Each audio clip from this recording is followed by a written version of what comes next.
बहुत मुश्किल है बंजारा मिजाजी, सलीका चाहिए आवारगी को। 40 बरस कॉलेज में पढ़ाने के बाद और 4 बरस रिटायरमेंट के बाद भी सफ़र मुसलसल चला जा रहा है। घूमने का इतना शौक पहले भी था, अब और ज़्यादा हो गया, क्योंकि अब तो बैठे रहें तो सबूरे जाना किए हुए। चलता रहता हूँ, वहाँ तक जाता हूँ, वहाँ से आगे और दिखाई देता है मुझे। क्षितिज एक भ्रम है, होराइजन इज जस्ट इल्यूजन। तो बहुत पहले मैंने जो अपना एक मोटो बनाया था जिंदगी का, it's better to burn out than to rust out, वो अब भी चला जा रहा है और बड़ी खूबसूरती से चला जा रहा है। दिन हफ्तों में और हफ्ते महीनों में, महीने बरसों में कब तब्दील हो जाते हैं पता ही नहीं चलता। चारों तरफ जहां भी कहीं जाकर देखता हूं, जिंदगी मुस्कुराती खिलखिलाती दिखाई देती है और जीना अच्छा लगता है। बस यूं ही चलता चला जा रहा हूं। पिछले कुछ अरसे से, लगभग 1 बरस से, बेंगलोर से बड़ी वाबस्तगी हो गई है मेरी। इतने दोस्त वहाँ हो गए हैं कि एक जो विज़िट मैं करता हूँ उसमें मुझे बहुत सारा वक्त उनसे मिलने में बिताना होता है और वो मेरी बहुत बड़ी खुशी होती है उस सफ़र की। एक से एक कमाल के इंसान वहाँ पर मौजूद हैं। थिएटर ग्रुप हैं, संगीत है, गज़ल्स हैं, रेट्रो है, और संगीत की इन धुनों पे ज़िंदगी कब आगे बढ़ती यहाँ तक आ गई मुझे तो मालूम ही नहीं हुआ। एक शाम किसी आशियाने पे हम लोग गा रहे होते हैं और दूसरी सुबह कहीं और।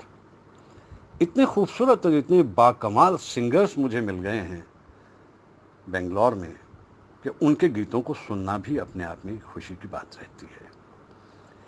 थिएटर की दुनिया में कठपुतलियाँ थिएटर कमाल कर रहा है। ज़फ़र साहब और तहसीन साहिबा और लिली जी की रहनुमाई में पहले ज़िक्र गालिब किया और अब टीपू के ख्वाब होने जा रहे हैं बहुत जल्दी जुलाई में।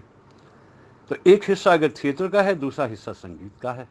राम नागराज साहब ने एक पूरा हिस्सा संभाल लिया है। रजनी जी के आशियाने पे जाकर जो गीत हम गाते हैं, उनके म्यूज़िक रूम को हम देखते रह जाते हैं। गोविंद कुरनूल को इस उम्र में 22 साल में साउथ के बेस्ट सिंगर्स का खिताब हासिल हो चुका है। वो अमंग्स द बेस्ट हो गए हैं वहाँ पर, खूब गाते हैं, गज़ल भी और रेट्रो भी। तो इन लोगों के गीतों को सुनकर के मुझे बड़ा सुख मिलता है। फिर 2 नन्ही बच्चियाँ, खनक जोशी, सूफियाना संगीत की माहिर, और अंकिता कुंडू, जो अभी अभी एक बड़े कंपटीशन में सेकंड रनर अप का पुरस्कार लेकर आई हैं। लेकिन कितनी सलाहियत उनमें है कि वो प्लेबैक सिंगर भी हो गई और शंकर महादेवन साहब ने उनसे एक गाना रिकॉर्ड भी करवा लिया। डॉक्टर जावली साहब मिलते हैं, हमेशा खुशी होती है उनसे मिलकर, क्या जज्बा है।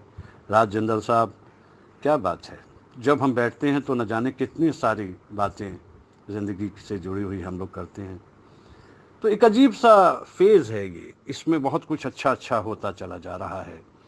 छाया जी इतना खूबसूरत गाती हैं, जब उनको सुनते हैं तो बहुत अच्छा लगता है उस आवाज़ को सुनना। और इतने सारे गायकों के बीच में रहना खुशी और खुशनसीबी है। हमारे दत्ताराम शास्त्री इतने बड़े बिजनेसमैन, लेकिन संगीत के लिए सब कुछ छोड़कर चले आते हैं। पिंटू को देखिए, पिंटू मलिक इतना बड़ा गिटारिस्ट, रवि शनॉय साहब और हमारे अश्विन साहब तबले पे, क्या म्यूज़िक जमाते हैं सब लोग मिलके। मोना जी क्या खूबसूरत गाती हैं। तो इतने सारे सिंगर्स के बीच में मुझे तो अपनी लय, धुन और ताल सब मिल गई। ये तस्वीरें बोलती हैं। कभी हम उस बड़े दरख्त पे पहुंच जाते हैं, बाबा साहब के पास पहुंच जाते हैं हम लोग, और बड़ा खुशी हमें वहाँ जाकर होती है। और उनके संगीत को सुनना तो एक युग को सुनना होता है। क्या रौनक है उनके वजूद में, यकीनन यकीनन। उम्मीद रहती है कि और भी शनासा हमें वहाँ मिलें। जैसे अचानक नीतू जी का पता चलता है कि वो बेस्ट एंकर हो गई वहाँ की, बड़ी खुशी होती है ये सुनकर, बड़ा अच्छा लगता है ये जानकर। तो बेंगलोर मेरे दिल में अच्छी तरह से समा गया, क्योंकि बेंगलोर ने मुझे अपने दिल में 1 बरस में इतनी जगह दे दी जिसका अंदाज़ा भी मुझे नहीं था। वो गलियाँ, वो कूचे, वो चौबारे, वो बड़ी बड़ी बिल्डिंग्स अब अजनबी नहीं लगती। झीलें भी हैं, जंगल भी हैं, कुछ दूर निकल जाओ तो बेंगलोर में जाने का अपना मज़ा है। चलता फिरता जा रहा हूँ, उम्मीद है कि सब कुछ इसी तरह चलता भी रहेगा। ये तस्वीरें अक्स हैं उस पूरे दौर का जो मैं अपने साथ लेकर चलता हूँ, और इन तस्वीरों को देखता हूँ तो बहुत कुछ याद आता है मुझे। मैं फिर जल्दी ही बेंगलोर जाने की तैयारी करना चाहूँगा, अपने दोस्तों से मिलना चाहूँगा, ये मेरी खुशी है। सफ़र में इस कदर दिल लग गया है कि अब तो ख्वाहिश मंजिल नहीं है। आज 17 जून, आज के दिन मैं दुनिया में आया था और आज का दिन मेरे लिए अहम है।